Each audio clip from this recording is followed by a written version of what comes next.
नमस्कार, मैं हूं राज ठाकुर आपके साथ। आप देख रहे हैं न्यूज 18 पंजाब हरियाणा हिमाचल। बुलेटिन की शुरुआत बड़ी खबर के साथ। कोरोना संकट के बीच पीएम नरेंद्र मोदी ने आज सभी राज्यों के मुख्यमंत्रियों से बात की। इस बैठक में पीएम मोदी ने लॉकडाउन खोलने को लेकर चर्चा की और कहा कि इस पर एक नीति तैयार करनी होगी जिस पर राज्य सरकार को विस्तार से काम करना होगा। पीएम मोदी ने इस बैठक में कहा कि राज्य सरकारें अपनी नीति तैयार करें और किस तरह लॉकडाउन को खोला जाए। इसमें रेड, ग्रीन और ऑरेंज जोन में राज्य अपने इलाके में लॉकडाउन को खोला जा सकता है, इस पर रणनीति तैयार करें। लॉकडाउन आगे बढ़ाने पर 3 मई को अंतिम फैसला होगा। ये बड़ी खबर हम आपको बता दें। अलग अलग जोन के अनुसार नीति बनाए राज्य। पीएम की तरफ से ये सीधे दिशा निर्देश आप कह सकते हैं दिए गए। रेड, ऑरेंज और ग्रीन जोन के लिए राज्य अपनी तरफ से रणनीति बनाए लॉकडाउन के काउंटडाउन पर। हालांकि सस्पेंस बरकरार है, लेकिन जहां पर ज्यादा केसेस होंगे, हॉटस्पॉट होंगे, वहां पर आपको किसी तरीके की रियायत नहीं मिलने वाली है। यह स्थिति साफ होती हुई यहां से साफ साफ दिखती है।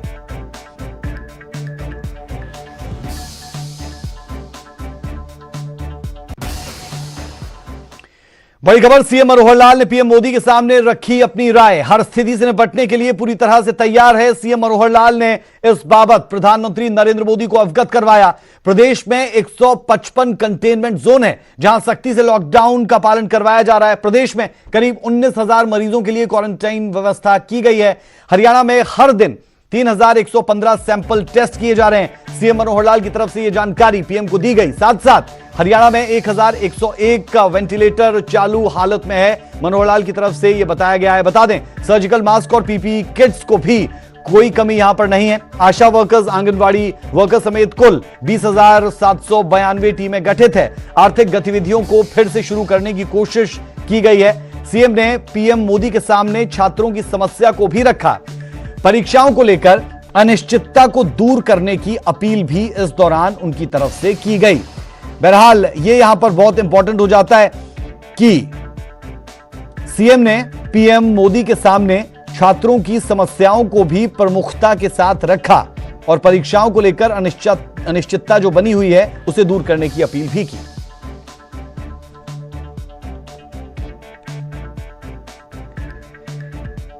तो चलिए सीधे रुख कर लेते हैं चंडीगढ़ से संवाददाता मनोज कुमार का। मनोज, आज अहम बैठक थी पीएम नरेंद्र मोदी के साथ वीडियो कॉन्फ्रेंसिंग के जरिए हरियाणा के सीएम मनोहर लाल भी जुड़े। कौन सी अहम बातें इस दौरान हुई? कुछ बातों का जिक्र हमने किया और कौन कौन सी बातें थी, जरा बताएं। देखिए राज, आज मुख्यमंत्री ने वीडियो कॉन्फ्रेंसिंग के दौरान प्रधानमंत्री के सामने हरियाणा में कोरोना से बचाव के लिए क्या क्या कदम अब तक उठाए गए हैं और क्या उनकी प्लानिंग है, इसको लेकर विस्तार से बातचीत की है।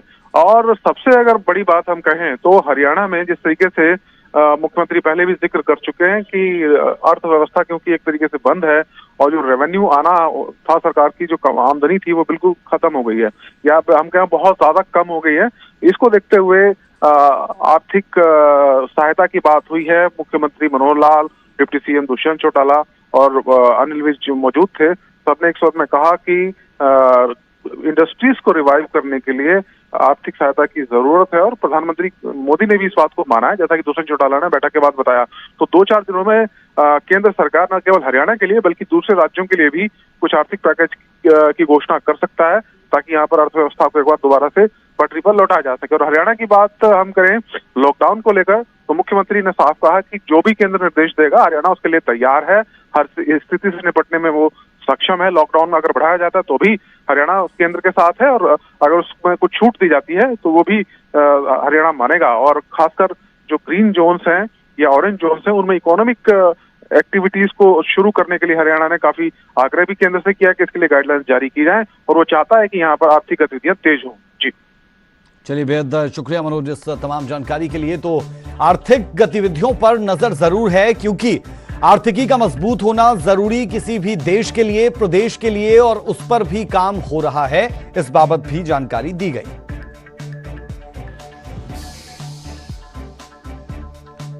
और बड़ी खबर यह कि दिल्ली सीएम अरविंद केजरीवाल पर एक बार फिर से गृह मंत्री अनिल विज बरसे हैं। दिल्ली की वजह से हरियाणा में कोरोना के केस बढ़ रहे हैं। सोनीपत में कोरोना के ज्यादातर केस दिल्ली से जुड़े हैं। दिल्ली से हरियाणा आने वाले 120 जमाती पॉजिटिव थे।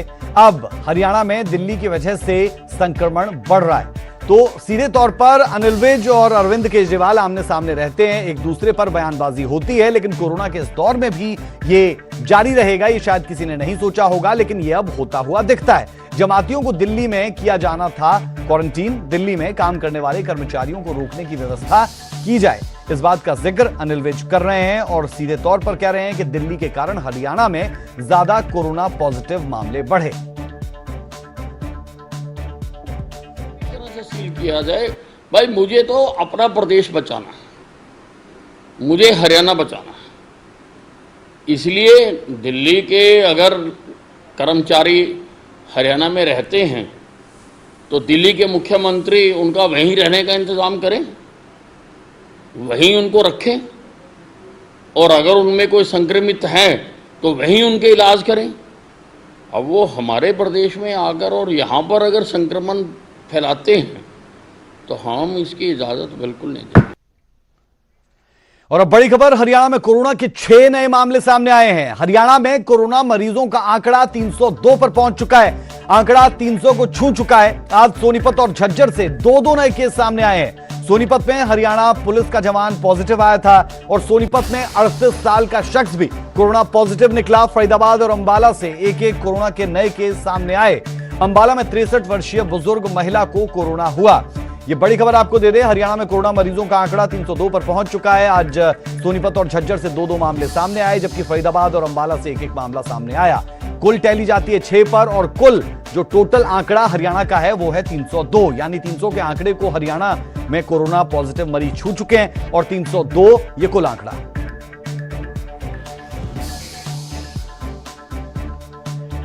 सोनीपत से संवाददाता नितिन अंतिल हमारे साथ जुड़े हैं, क्योंकि सोनीपत में ज्यादा मामले बढ़ते हुए नजर आते हैं। दक्षिण हरियाणा के बाद सोनीपत एक ऐसा जिला जहां पर लगातार मामले बढ़ रहे हैं और दिल्ली से आए लोग मुश्किलें सोनीपत की बढ़ा रहे हैं। आज भी नितिन, सोनीपत में 2 मामले सामने आए, अपडेट्स क्या है सोनीपत को लेकर? जी बिल्कुल, जिस तरह से जो ट्रैवल हिस्ट्री 15 से ज्यादा जो मरीज हैं वो दिल्ली जो कोरोना पॉजिटिव मिले हैं उनकी ट्रैवल हिस्ट्री दिल्ली की मिली है। उसी कारण जो सोनीपत प्रशासन उसने कदम उठाया कि दिल्ली के जो बॉर्डर्स को सील कर दिया गया है। जो कल तक की जो बात थी जो उसमें ये था कि जो कर्मचारी हैं जो दिल्ली से आते हैं, दिल्ली में जाते हैं, उनको रोका जाएगा।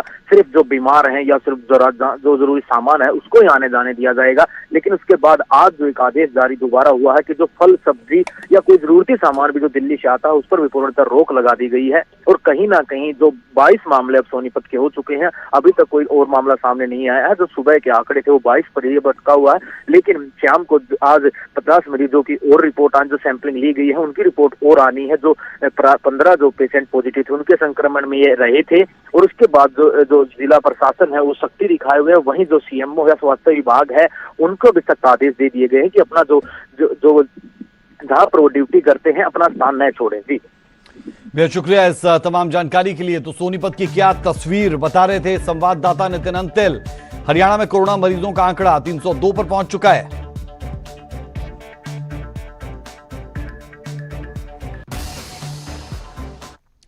और अब बड़ी खबर पानीपत से। पानीपत में कोरोना का एक और पॉजिटिव केस। बता दें, पॉजिटिव महिला दिल्ली के रोहिणी की रहने वाली 25 अप्रैल को पति के साथ पानीपत के लिए वो आई थी। बता दें कि पानीपत की ईदगाह कॉलोनी में, जी हां, 26 अप्रैल को महिला और उसके पति को क्वारंटीन किया गया था। आज महिला की रिपोर्ट कोरोना पॉजिटिव आई है। महिला को खानपुर मेडिकल कॉलेज रेफर किया गया। पानीपत में कोरोना का एक और पॉजिटिव केस सामने आया है और पॉजिटिव महिला दिल्ली के रोहिणी की रहने वाली है।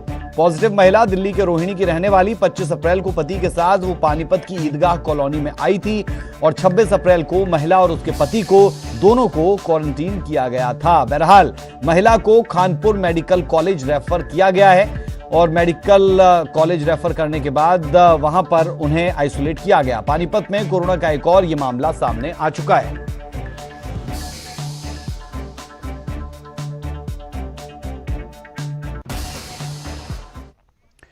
दिल्ली की ट्रैवल हिस्ट्री ने झज्जर और बहादुरगढ़ की टेंशन भी बढ़ा दी है। झज्जर में एक ही दिन में 5 कोरोना पॉजिटिव मामले सामने आए। झज्जर में सब्जी बेचने वाला कोरोना पॉजिटिव मिला।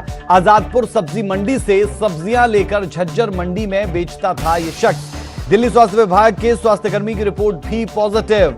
दिल्ली के सभी बॉर्डर सील किए जाएंगे और आपको बता दें कि सीसीटीवी से भी निगरानी की जाएगी। झज्जर एसपी की तरफ से जानकारी दी गई। दिल्ली पुलिस के जवानों से अपील है कि ड्यूटी करने जाते हैं अपने परिवार वालों से मिलने ना आए, क्योंकि आप सिर्फ परिवार के लिए मुश्किलें नहीं बढ़ाएंगे, आप सिर्फ अपने लिए मुश्किलें नहीं बढ़ाएंगे, बल्कि पूरे के पूरे जिले के लिए मुश्किलें बढ़ाएंगे। अभी तक जितने भी हमने सैंपल भेजे हैं उनमें से जज्जर जिले के कल रात को 2 सैंपल पॉजिटिव आए हैं, जिनमें एक बहादुरगढ़ का है, जज्जर का, और दोनों में से ही उनका लिंक है दोनों केसेज का, वो दिल्ली से है। बहादुरगढ़ जो व्यक्ति है दिल्ली किसी प्राइवेट अस्पताल में काम करता है। यहाँ जो सैंपल हमने रैंडम सैंपलिंग सब्जी मंडी से करी थी, उनमें से एक आड़ती जो सब्जी आज़ादपुर मंडी से लेके आता था, उनका पॉजिटिव निकला है।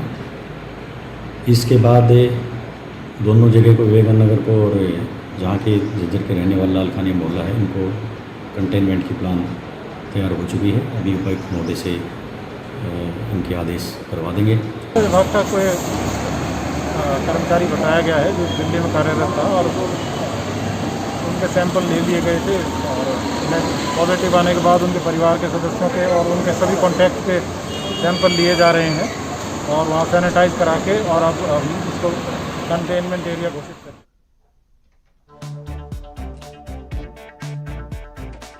चलिए सीधे रुख करते हैं झज्जर से संवाददाता प्रदीप धनगढ़ का। प्रदीप, झज्जर की तस्वीर हम जानना चाह रहे हैं कि कितने मामले सामने आए, क्योंकि आज जिस तरीके से मुश्किलें बढ़ी है झज्जर की भी, इससे साफ है कि जो जिले को चीजें करनी चाहिए वो यहां पर की गई, लेकिन बावजूद उसके कुछ पॉजिटिव केसेस सामने आए। जी आज बिल्कुल, दरअसल जो केसेस सामने आए हैं उनकी संख्या बढ़कर अब 5 हो गई है। एक ही दिन में 5 केस जो आधिकारिक रूप से जो बुलेटिन आएगा झज्जर जिले का, उसमें ये ऐड हो गए हैं। दरअसल इससे पहले भी 3 केसेस जो है दर्ज किए गए थे, जिनकी रिपोर्ट पॉजिटिव आई थी, कोविड-19 से पॉजिटिव थे वो, लेकिन उनका संबंध सीधा दिल्ली से रहा। दिल्ली के वो कर्मचारी थे, स्वास्थ्य विभाग के कर्मचारी और दिल्ली पुलिस के कर्मचारी। अब जो सोलोधा गाँव है, वहाँ एक दिल्ली पुलिस के जवान को 3 दिन पहले कोरोना पॉजिटिव रिपोर्ट आई थी, जिसके बाद उसके परिवार के सैंपल लिए गए थे, जिनमें से जो दिल्ली पुलिस का जवान है उसके माता पिता और बेटी की जो रिपोर्ट है वो पॉजिटिव आई है। ये रोहतक उन्हें भेजा गया है इलाज के लिए, वहीं पर ये पॉजिटिव आई है रिपोर्ट। ऐसे ही झज्जर की सब्जी मंडी में एक सब्जी विक्रेता है जो दिल्ली रोजाना सब्जी लेने के लिए आजादपुर मंडी जाता था, और वो पॉजिटिव आया है। रैंडम सैंपलिंग के जरिए सैंपल लिए गए थे, जिसमें वो पॉजिटिव मिला है। इतना ही नहीं, बहादुरगढ़ के विवेकानंद में रहने वाला एक व्यक्ति की रिपोर्ट भी पॉजिटिव आई। तो कुल मिलाकर ये आंकड़ा आधिकारिक रूप से 5 हो चुका है, जो आज झज्जर का जो मेडिकल बुलेटिन जारी होगा उसमें ये दर्ज किए जाएंगे। जी राज, फिर शुक्रिया इस जानकारी के लिए। तो झज्जर में एक ही दिन में 5 कोरोना पॉजिटिव मामले सामने आए।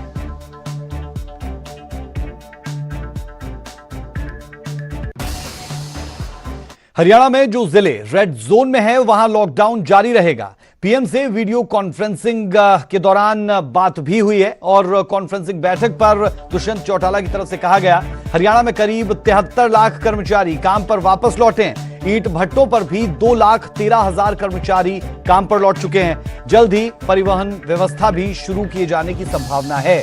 आज हर राज्य को आर्थिक मदद की जरूरत है, दुष्यंत चौटाला की तरफ से कहा गया। हमने पहले भी जिक्र किया कि आर्थिकी पर जरूर जोर दिया जा रहा है और आर्थिक मदद का हवाला भी दिया जा रहा है। इस दौरान कहा गया कि उम्मीद है हरियाणा को केंद्र सरकार कोई आर्थिक पैकेज देगी। गेहूं जितनी भी किसान मंडी में लेकर आएंगे उसकी खरीद होगी। पानीपत में एक किसान की 1600 क्विंटल से ज्यादा खरीद हुई है। देखिए, जिस प्रकार से 3 तारीख तक एमएचए ने भी अपनी ओर से अलग अलग इंस्टीट्यूशन को खोलने की छूट दी है, और 3 तारीख के बाद कैसे देश को इस कोरोना की महामारी से बचाया भी जाए, आगे बढ़ाया जाए, उसके ऊपर 9 मुख्यमंत्रियों ने अपने सुझाव रखे। प्रदेश की ओर से भी यही सुझाव रखा गया कि जहाँ बच्चों की शिक्षा एक अहम चीज़ है, वहीं क्योंकि हमारा प्रदेश कॉम्पिटिटिव एग्ज़ाम्स में बड़ा इम्पोर्टेंट रोल प्ले करता है, चाहे वो एनडीए के हों, चाहे मिलिट्री के जॉइंट एग्ज़ाम्स हों, चाहे वो हमारे नीट के एग्ज़ाम्स हों, चाहे सिविल सर्विसेज के एग्ज़ाम्स हों।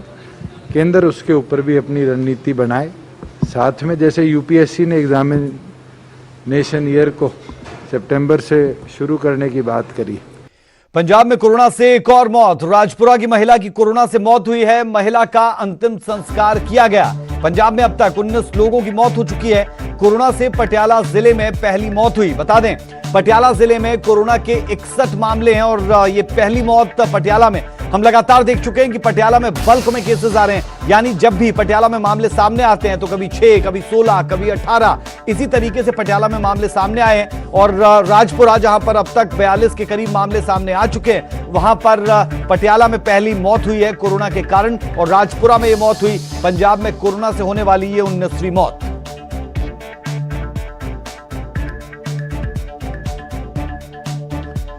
चलिए रुक कर लेते हैं पटियाला से संवाददाता मनोज शर्मा का। मनोज, जानना चाह रहे हैं जिस महिला की मौत हुई है उस महिला की हिस्ट्री क्या थी, और क्योंकि पहली मौत पटियाला के लिहाज से।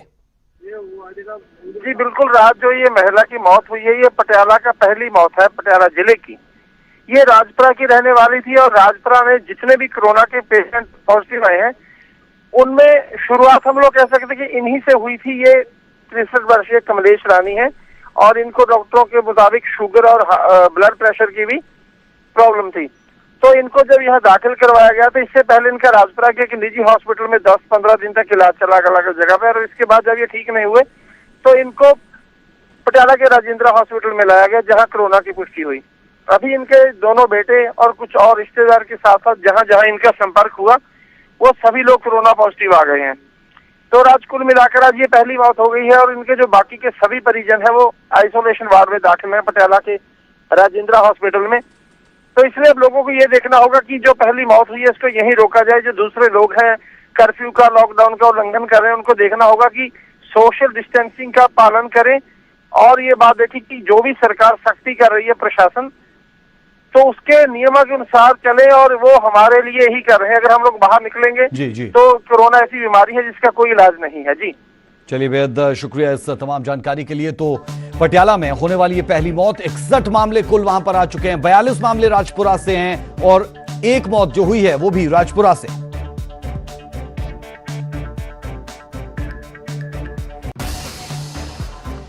और अब बात हरजीत सिंह की। पंजाब पुलिस का वो जवान जिसकी बहादुरी का हर कोई कायल है। पंजाब पुलिस ने भी हरजीत की बहादुरी को सलाम किया है। सभी पुलिसकर्मियों ने हरजीत सिंह की नेम प्लेट लगाई। फिलहाल हम आपको 3 तस्वीरें दिखा रहे हैं। ये 3 तस्वीरें बहुत कुछ बयां कर रही है। पटियाला में निहंगों के हमले में हरजीत सिंह ने निडर होकर मुकाबला किया। इस हमले में उनका हाथ तक कट गया लेकिन उनका हौसला नहीं टूटा। पीजीआई के डॉक्टर्स ने उनका हाथ जोड़ा और ऑपरेशन सफल भी हुआ। डीजीपी दिनकर गुप्ता ने हरजीत सिंह की नेम प्लेट लगाई और मैं भी हरजीत सिंह अभियान की शुरुआत भी की। आप तस्वीरें देख सकते हैं, निहंगों से निडर होकर मुकाबला करते रहे, हाथ तक कट गया, मैं भी हरजीत सिंह अभियान शुरू हुआ। और नेम प्लेट आप देख सकते हैं कि न सिर्फ बड़े बड़े अधिकारियों ने बल्कि कुछ सेलिब्रिटीज, जिनमें आपको बता दें कि हरभजन सिंह भी एक, उनकी तरफ से भी मैं भी हरजीत सिंह अभियान के साथ जुड़ने की बात हुई। पीजीआई से जल्द उन्हें छुट्टी मिलेगी। वो तीसरी तस्वीर भी आप देख पा रहे हैं जहां पर वो तेजी से रिकवर करते हुए, मुस्कुराते हुए।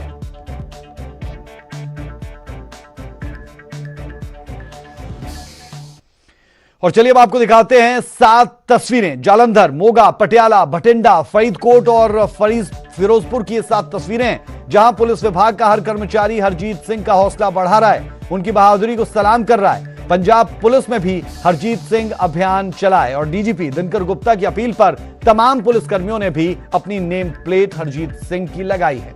एसआई हरजीत सिंह ने जिस बहादुरी का परिचय दिया उसकी हर कोई तारीफ कर रहा है। वहीं पीजीआई चंडीगढ़ में पंजाब पुलिस के 3 एडीजीपी ने हरजीत सिंह से मुलाकात की और उनका हौसला बढ़ाया। पीजीआई के डॉक्टर्स के मुताबिक 1 से 2 दिनों में उन्हें डिस्चार्ज कर दिया जाएगा।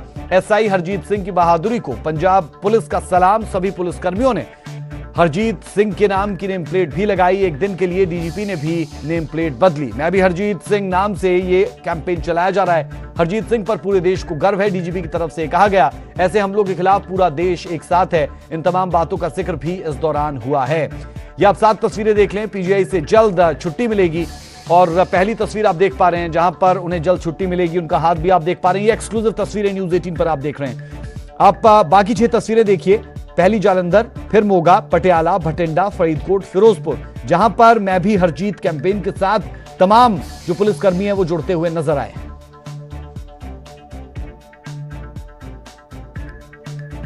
बुलेटिन में अभी के लिए हमारा और आपका साथ इतना ही, लेकिन खबरों का सिलसिला बदस्तूर जारी रहेगा।